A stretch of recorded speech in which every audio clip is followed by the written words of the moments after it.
हर लिहाज से बहुत ही एक अहम और इम्पोर्टेंस का ये हामिल दौरा है। उनका अमेरिका फर्स्ट का विजन है, उसको सऊदिया का जो विजन 2030 है उसकी तरफ आई थिंक एक अहम कदम है। वो किसी हालत में इसराइल को एक्सेप्ट करने के लिए तैयार नहीं है। अमेरिकी सदर डोनाल्ड ट्रंप अपने पहले गैर मुल्की दौरे पर इस वक्त सऊदी अरब में मौजूद हैं। सऊदी क़यादत के साथ उनकी अहम मुलाकातें हो रही हैं और इन मुलाकातों के दौरान एक बड़ी दिफाई डील भी तय पा चुकी है। अमेरिका और सऊदी अरब के दरमियान 142 अरब डॉलर मालियत के दिफाई मुआहदों पर दस्तखत किए गए, जबकि व्हाइट हाउस का कहना है कि यह मुआहदा दरअसल 600 अरब डॉलर की सऊदी सरमायाकारी का इब्तदाई हिस्सा है। रियाद में सऊदी अमेरिकन इन्वेस्टमेंट फोरम से खिताब करते हुए अमेरिकी सदर ने इस ख्वाहिश का इजहार किया कि सऊदी अरब का इसराइल को तस्लीम करना मेरी इज्जत अफजाई होगी। वो चाहते हैं कि सऊदी अरब इब्राहिमी मुआहदे का यानी इब्राहिम अकॉर्ड का हिस्सा बने। सदर ट्रंप अपने इस दौरे के दौरान खलीजी ताउन कौंसिल के इजलास में भी शिरकत करेंगे और कतर और मुत्तहदा अरब अमारात का दौरा भी करेंगे। दूसरी जानिब आलमी मंजरनामे में पाकिस्तान के हक में एक और मजबूत आवाज़ सामने आई। तुर्की के सदर रजब तैयब उर्दवान ने एक बार फिर बरादर पाकिस्तानी कौम के साथ गैर मुतज़लज़ल यकजहती का इजहार किया। उनका कहना था कि पाकिस्तान और भारत के दरमियान जंग बंदी खुश आइंद है और उन्होंने इस तनाव के खात्मे के लिए ज़ाती सतह पर अनथक कोशिशें की। सदर उर्दवान ने दो टोक अल्फाज में कहा है कि तुर्की हर हाल में पाकिस्तान के साथ खड़े हैं। इससे पहले सदर ट्रंप ने भी पाकिस्तान के साथ बराह रास्त और मुस्बत बातचीत का इंदिया दिया था। रियाद में सऊदी अमेरिकन इन्वेस्टमेंट फोरम से खिताब करते हुए डोनाल्ड ट्रंप ने पाकिस्तान और भारत के दरमियान सीज फायर पर उम्मीद का इजहार करते हुए कहा है कि वो चाहते हैं कि दोनों ममालिक अमन के साथ आगे बढ़ें, झगड़े छोड़ें, तिजारत करें।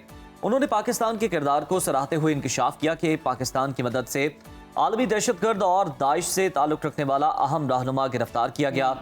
उन्होंने अमन की ख्वाहिश का इजहार करते हुए ये भी कहा कि वो ईरान से डील के ख्वाह हैं ताकि दुनिया में पायदार अमन कायम हो। इसी पर बात कर लेते हैं। हमें ज्वाइन किया है साबिक सिफारतकार नगमाना हाशमी साहिबा ने। बहुत शुक्रिया नगमाना साहिबा आपके वक्त का। अमरीकी सदर डोनाल्ड ट्रंप अपने पहले गैर मुल्की दौरे पर सऊदी अरब पहुंच गए हैं और कतर और यूएई का भी उनका दौरा है। अमरीकी सदर के इस विजिट को आप कैसे देखती हैं और पहला दौरा वो भी सऊदी अरब का कितनी अहमियत का हामिल है? सबसे पहले तो बहुत शुक्रिया कि आपने मुझे अपने प्रोग्राम में मदऊ किया और जैसे आपने अभी अपने इंट्रोडक्शन में कहा कि ये प्रेसिडेंट ट्रंप का सेकंड टर्म में जो पहला इंटरनेशनल विजिट उन्होंने किया है वो सऊदी अरेबिया और गल्फ का किया है। इसके बारे में काफ़ी इंटरनेशनल जो एकेडमिक्स हैं और पॉलिटिकल एनालिस्ट हैं वो इसके बारे में बात कर रहे हैं। हमने भी इसके बारे में पहले बहुत बात की है। ये देखिए हर लिहाज से बहुत ही एक अहम और इम्पोर्टेंस का ये हामिल दौरा है, क्योंकि इसको चाहे आप जिस एंगल से भी ले लें, इकोनॉमिकली भी, पॉलिटिकली भी, स्ट्रेटेजिकली भी, ये एक निहायत ही अहम दौरा है। और जब ये दौरा मुकम्मल होगा और इसकी तमाम तर तफसीलात सामने आएंगी तो जाहिर सी बात है उस वक्त मज़ीद एनालिसिस हो सकता है। लेकिन इस वक्त देखिए ये जो ट्रंप साहब है उनका सबसे बड़ा नारा इस वक्त ये था कि अमेरिका फर्स्ट, इसलिए कि वहाँ अनएम्प्लॉयमेंट बढ़ रही है, वहाँ लोगों की परेशानियाँ बढ़ रही हैं और वो चाहते थे कि यहाँ इन्वेस्टमेंट आए, प्रोडक्शन यहाँ दोबारा शुरू हो ताकि अमेरिका की जो एक प्रोडक्शन सुपीरियॉरिटी है, एक रिसर्च सुपीरियॉरिटी है, वो दोबारा रिवाइव हो सके। और वो जैसे ही री इलेक्ट हुए थे तो उन्होंने सब ममालिक को, इंडिया से भी उन्होंने डिमांड की थी, यूएई वगैरह से, गल्फ कंट्रीज से भी डिमांड की थी और सऊदी अरेबिया को भी कहा था कि दी आप $1 ट्रिलियन की इन्वेस्टमेंट करें। खैर वो 1 ट्रिलियन की तो नहीं हुई, लेकिन 600 बिलियन जो है वो सऊदिया ने कमिट किए थे कि हम अमेरिका में इन्वेस्ट करेंगे। पिछली दफ़ा आपको याद होगा उनकी फर्स्ट टर्म में $500 बिलियन जो है वो कमिट किए थे सऊदिया ने। और इस वक्त जो ट्रंप साहब चाह रहे हैं कि उनको पता है कि ईरान एक बहुत अहम ताकत है, तो एक तरफ वो ईरान से नेगोशिएशंस की बात कर रहे हैं और उनको कह रहे हैं कि वो उनकी सैंक्शंस वो हटाएंगे, लेकिन वो अपना न्यूक्लियर प्रोग्राम जो है वो वेपन्स की तरफ न लेके जाएं। दूसरी तरफ वो उनको पता है कि वो स्ट्रॉन्ग मुल्क है, तो वो गल्फ और ख़ास तौर पे सऊदी अरेबिया को as a counter weight, as a balance to Iran prop up करने की कोशिश कर रहे हैं, जैसे हमारे खित्ते में इंडिया को उन्होंने अपना स्ट्रेटेजिक पार्टनर बनाया है।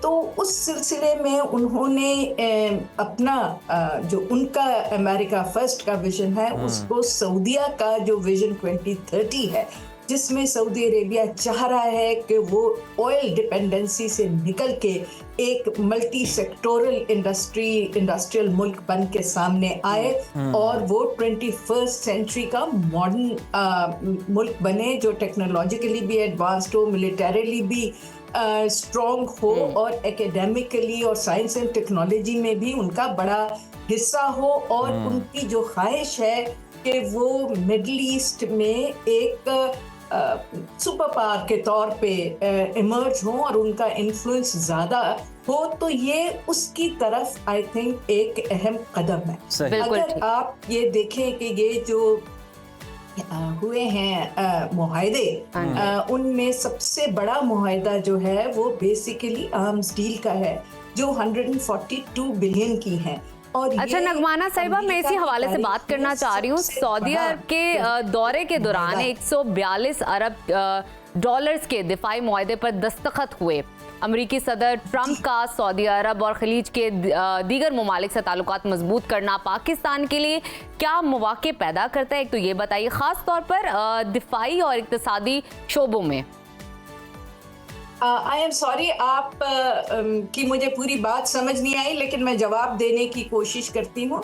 देखिए, 142 बिलियन के तो सिर्फ उनके डिफेंस सेक्टर में हुए हैं, उसके बाद 20 बिलियन के तकरीबन उनके बिग डेटा और आईटी सेक्टर में हुए हैं। इसके बाद 80 बिलियन उन्होंने कहा है कि जी सऊदिया इन्वेस्ट करे उनकी जो लीडिंग आईटी की कंपनीज हैं और एआई की गूगल और उनके साथ। इसी तरह अगर आप देखें तो 14.2 बिलियन के उनके एनर्जी में और मिनरल्स में और चीज़ों में मुआहदे दस्तखत हुए हैं, और 4.8 बिलियन के उन्होंने उनके जहाज खरीदने का कहा है। तो इससे ट्रंप साहब की जो एस्टिमेशन है वो ये है कि कम से कम अमेरिका में 2 बिलियन जो हैं वो 2 मिलियन जॉब्स जो हैं वो क्रिएट होंगे और उनकी इंडस्ट्री किक स्टार्ट होगी। जहां तक पॉलिटिकल और स्ट्रेटेजिक चीज़ों का ताल्लुक है, तो देखिए बहुत अरसे से चाह रहा था अमेरिका के सऊदी अरेबिया जो है वो अब्राहम अकॉर्ड्स का हिस्सा बने, और अभी भी इस ख्वाहिश का उन्होंने खुलेआम इजहार भी किया है, लेकिन इस पे डेफिनेटली प्रॉब्लम है। नगमाना साहिबा, इसी सवाल में हम आपसे यही जानना चाह रहे हैं कि क्या आपको लगता है कि सऊदी अरब जो है वो इब्राहिम अकॉर्ड का हिस्सा बनेगा? और सदर ट्रंप ने तो ये भी ख्वाहिश का इजहार किया कि सऊदी अरब का अगर इसराइल को तस्लीम करता है तो ये मेरे लिए बड़ी ऑनर की बात होगी, मेरी इज्जत अफजाई होगी। देखिए जी, आप मुझे मेरा जुमला कंप्लीट करने देते तो मैं यही कहने वाली थी कि ट्रंप साहब की, अमेरिका की, ट्रंप की ये बड़ी देरीना ख्वाहिश है, लेकिन इसमें बहुत सख्त मसला है, क्योंकि सऊदी अरेबिया ने, वो मुस्लिम वर्ल्ड का लीडर भी समझा जाता है, उसने एक प्रिंसिपल स्टैंड इस वक्त लिया हुआ है कि जब तक पैलेस्टाइन स्टेट का मसला हल नहीं होगा वो किसी हालत में इसराइल को एक्सेप्ट करने के लिए तैयार नहीं है। हैविंग सेड दैट, अभी आप इसराइल और पैलेस्टाइन कॉन्फ्लिक्ट में अगर देख लें तो सऊदिया ने अपना एयर स्पेस भी यूज करने दिया, जैसे बाकी जॉर्डन ने भी करने दिया, मिस्र ने भी करने दिया, और उन्होंने जो ड्रोन्स और जो मिसाइल्स अटैक हो रहे थे ईरान से और यमन से, उनको भी देखिए वो शील्ड जो है उसमें उन्होंने पार्टिसिपेट किया कि इजराइल हिट ना हो। लेकिन इससे आगे बढ़ना मेरा ख्याल है इस वक्त सऊदी अरेबिया के हक में नहीं है, और ना ही वो इस बात को तस्लीम करेगा।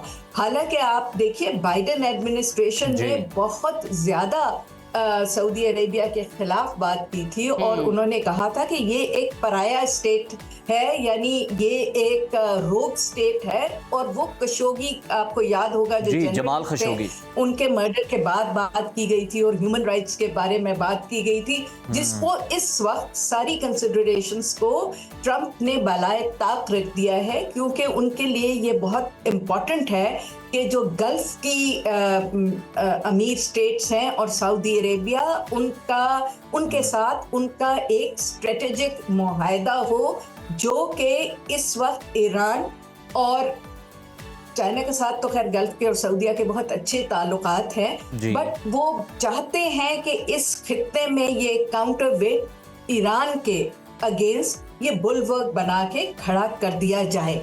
और जाहिर सी बात है, आपको पता है कि ईरान में और सऊदीया में काफ़ी डिफरेंसेस हैं, और दो के आई थिंक 7 साल के बाद, ये पिछले 2 साल पहले आपने देखा था कि उनकी एम्बेसीज रीएस्टैब्लिश हुई और उन्होंने बातचीत दोबारा शुरू की। लेकिन जो इकोनॉमिक, पॉलिटिकल और स्ट्रेटेजिक इंटरेस्ट इस रीजन में सऊदीया और गल्फ स्टेट्स उनके लिए सर्व कर सकती हैं और नहीं कर सकते। देखिए, इसमें अब जो सऊदी अरेबिया ने को जो एक नेगोशिएशंस में उनकी बात मानी गई, वो ये है कि जी आप सीरिया से सैंक्शंस हटाएं। अच्छा।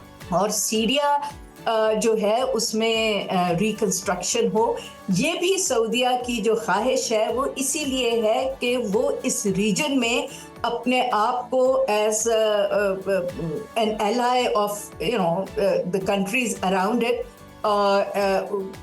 वो ये अपना इमेज कर सके जी कि हम रिकंस्ट्रक्शन में लोगों की वेलफेयर, डेवलपमेंट में और सिक्योरिटी में उनके साथ हैं। देखिए, मेरे लिहाज से सबसे इम्पोर्टेंट चीज़ तो है वो उनकी मिलिट्री और बिग डाटा जो इन्वेस्टमेंट्स हैं वो बहुत जरूरी। बिल्कुल नगमाना साहिबा, जरा ये बताइएगा, इस पर भी नजर डालिएगा कि सऊदी अरब और अमेरिका के दरमियान जो दिफाई और इक्तिसादी मुआहदे हो रहे हैं, अगर हम उनकी बात करें तो पाकिस्तान को अपने मौक़िफ़ को आलमी सतह पर मज़ीद मुस्तहकम करने के लिए सूरत हाल से किस तरह फ़ायदा उठाना चाहिए और पाकिस्तान किस तरह से जो है वो मज़ीद इक़दामात उठा सकता है अपनी पोजीशन को बेहतर करने के लिए, मजबूत करने के लिए? मुझे आपकी बात समझ नहीं, आप वीज़ा-वी सऊदी अरेबिया कर रहे हैं या इन कोऑपरेशन विद सऊदी अरेबिया? आपका सवाल क्या है? मेरा नगमाना साहिबा आपसे सवाल ये है, मैं आपसे जानना ये चाह रहा हूँ कि सऊदी अरब और अमेरिका के दरमियान जो दिफाई और इक्तिसादी मुआहदे हो रहे हैं, पाकिस्तान जो है वो सऊदी अरब का देरीना दोस्त है, जिस तरह से सबको पता है, तो पाकिस्तान किस तरह से इस सूरत हाल को जो है वो अपने हक में कर सकता है और अपनी पोजीशन को आलमी सतह पर मजीद मुस्तहकम करने के लिए पाकिस्तान को क्या इक़दाम करने चाहिए थ्रू सऊदी अरेबिया?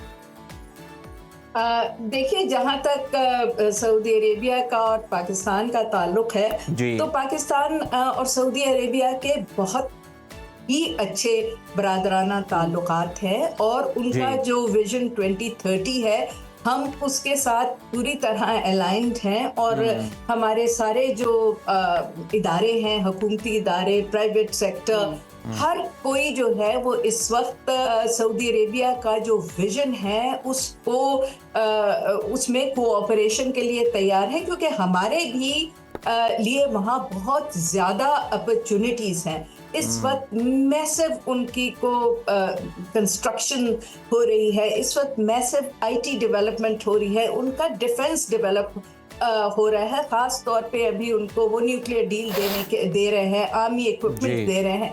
तो हमें ये नहीं भूलना चाहिए कि सऊदी अरेबिया का सारा डिफेंस फोर्सेस। बिल्कुल ठीक है, बहुत शुक्रिया नगमाना साहिबा आपके वक्त।